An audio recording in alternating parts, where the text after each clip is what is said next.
Ay, begagak ugak-ugak. Emel sedulita. Ay, aku iki bingung. Aku keman karo kahanan donya iki. Saiki teh owah dadi kaya ngene. Klebu negara iki kok kaya mangkene. Biyen iki negara Ndarawakti iki negara kondang. Ning saiki ora padhang. Biyen negara sugih ning kawulane kok padha ngelih. Klebu negara Ngamarta barang kae. Jarine negara Sentosa. Ning jerone kok ketok rekoso. Kok racake jroning negara iki kumandange mbrebeki jagat. Ning jebul jerone peteng merga pirang-pirang perkara mung ruwet ora ana kerampungane. Kamangka aku iki diudhunke menyang donya iki supaya nata katentremak, supaya ngelingake kang padha lali. Aku nek guneman kaya ngene iki mung adhedhasar kenyataan. Yen tak sawang-sawang negara Ngamarta, negara Ndarawati kok padha wae ora ana kaceke. Semar diudhunake menyang alam donya iki ora mung kanggo dolanan, ora mung kanggo sawang-sawangan.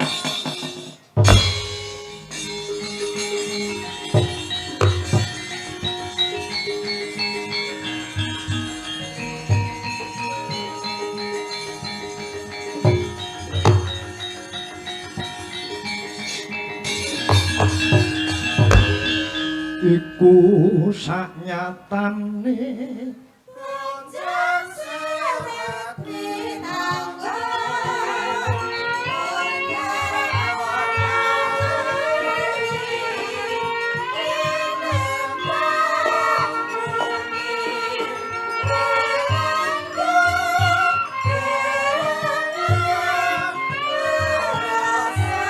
ana kidung purmaksa ing banyu.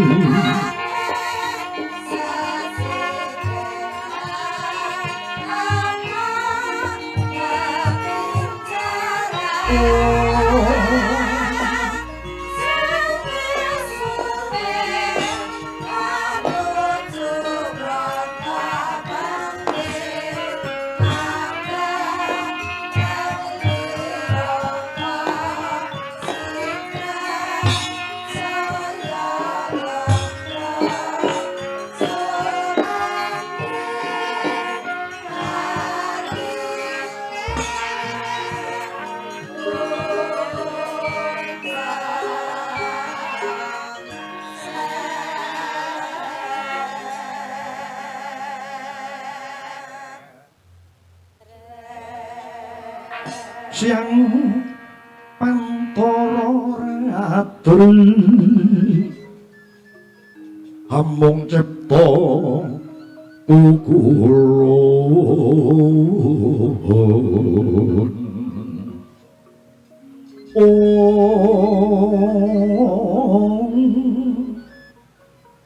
panulian kaeksi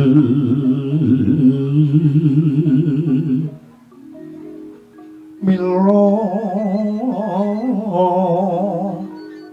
katur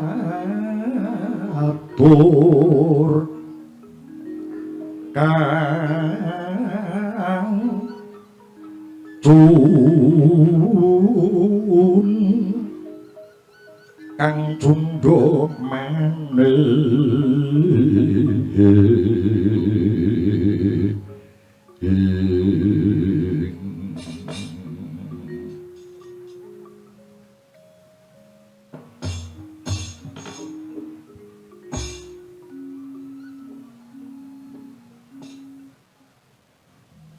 Rama dewan ingsun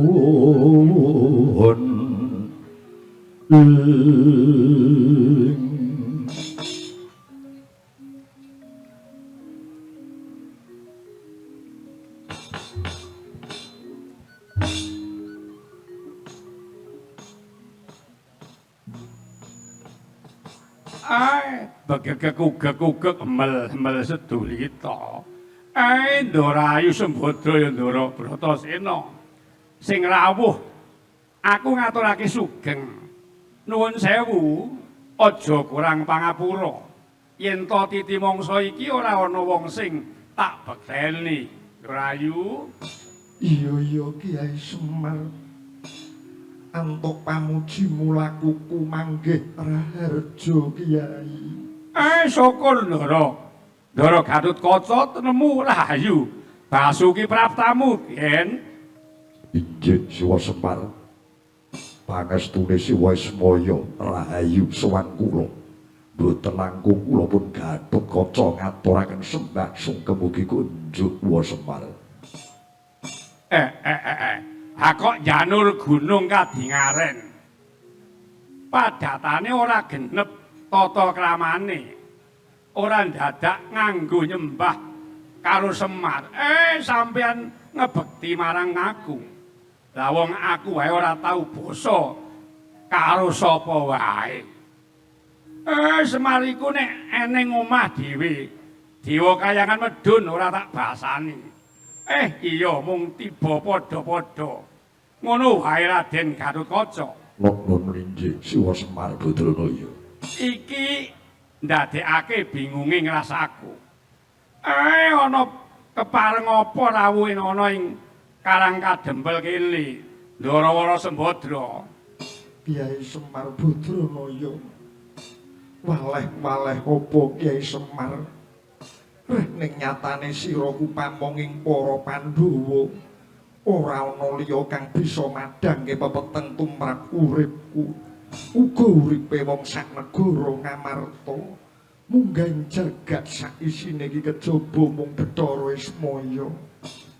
Mula Kakang Semar tekaku kang mapan jroning swasana pepeteng iki mara gage tumuli padhang ana Kiai Semar. Lah perkara apa Den Ayu? Kejaba kahanan praja kaya gabah den interi. Swasana saya suwe saya panas.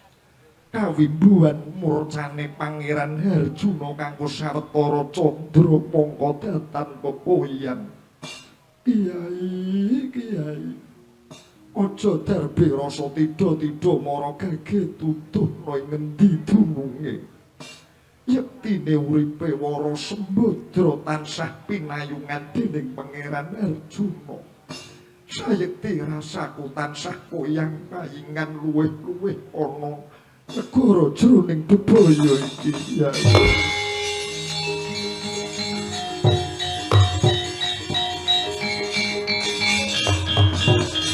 Kagyat resang kabeh angore nangkul kinempet-empet. Dosang reknaning bawana. Nuwun sewu, pendak-pendak ndaraku Arjuna kuwi lunga. Tartamtu ana sambung rapete kalawan bakal ana wawanging kahanan. Raden Ayu jroning 3 dina kepungkur sampean entuk pralampita napa? Apa wae barang sing tak asta gregeli. Tumiba ing Isma Kiai. Iki ana pralampita apa Kiai Semar?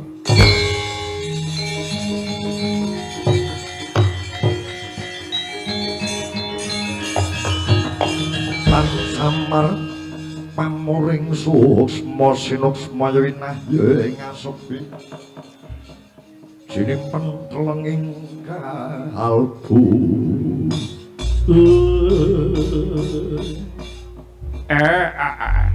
Alam kuwi nek ngelingake menungsa jumbuh karo lakuning pepesten lan kodrate Kang Maha Kuwasa. Dadi antarane sing gawe urip karo isen-isening jagat iki gathuk. Merga donya sak isine kuwi gaweane sing Maha Kuwasa. Mang cocok-cocoke karo pakarasane sampeyan. Mang cocok-cocoke karo berkat sampeyan. Pralampita sing mang tampa kuwi gathukna lan tawiten sajroning urip nika. Banjur aku kudu tumindak apa Kyai Semar? Tegese apa sing ana nalari Semar tak kira kaceke ora adoh karo apa sing dadi penggalih ndaraku Janaka. Sakniki tak tari, tak tanting. Wong wedok dipek wong lanang jarine sing padha kandha. Wong wadon kuwi mung manjing dadi kanca wingking. Ning sampean apa cunduk, sampean apa rujuk? Nek wong wadon mung dianggep dadi kanca wingking. Mestine ya ora mangkono to Kyai Semar. Lah, nek ora kanggo mbuktekke yen to wong wadon dudu kekuatane wong wadon dudu ora mula mang tuduhke marang jagat saisine iki yen to sampeyan ya wong wadon pepethingan sampeyan ya wong wadon mustikaning jagat Yen ngono pangucapmu nadyan to mung seklimah rong klimah dadi pamecut tumrap Sembodra.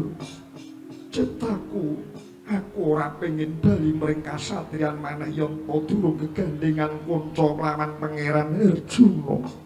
Kyai Semar tak suwun kanthi banget nadyan sira ora ditareni lan ora dipamiti karo Pangeran Janaka, aja mesgul penggalihmu, aja kendhat nggonmu tansah momong marang kabeh para penduduk Kyai Semar.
Putra Pandhawa tata kadesa Indriaksa Sara Maruta Awana Bana Margana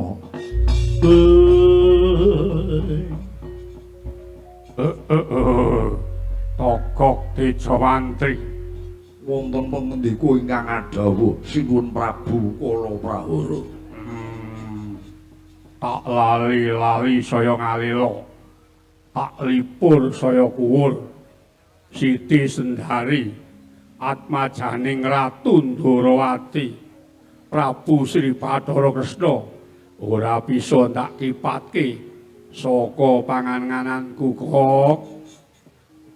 Weladalah dina wengi mung tansah klidha telenenging ngala apa baya marga kudu dinempuh bisane aku kasembadan ngondong Dewi Siti Sendari togok nuwun sewu Sinuwun Prabu Kala Prahara.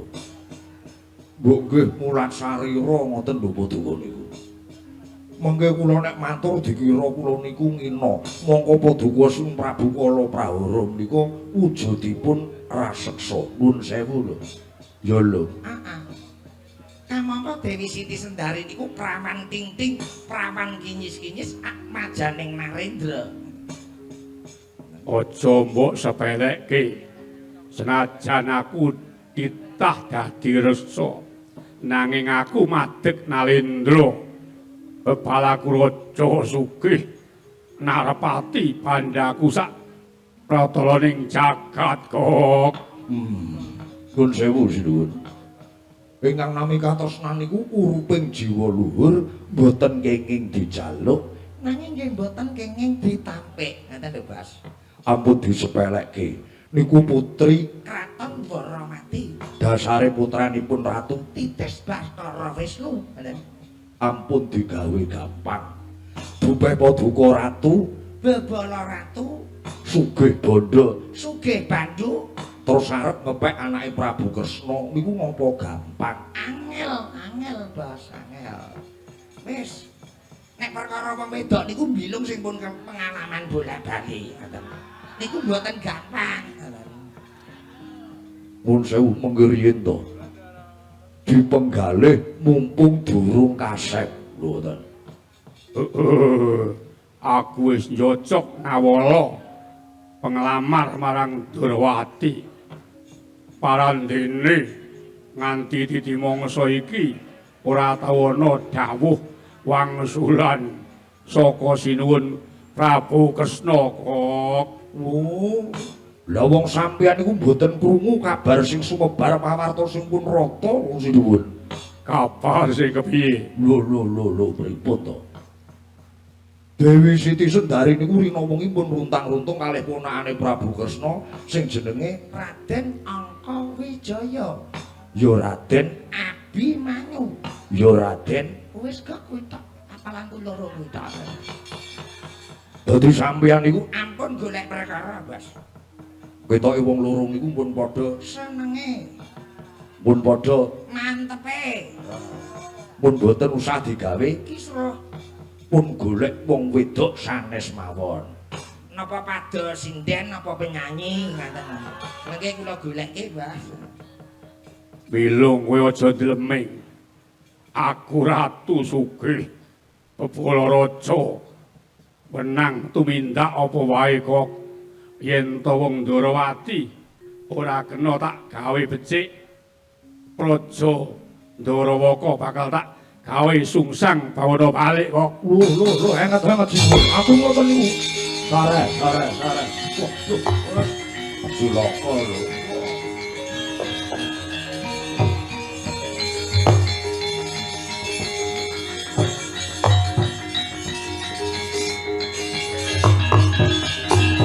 Mun sewu sinuwun.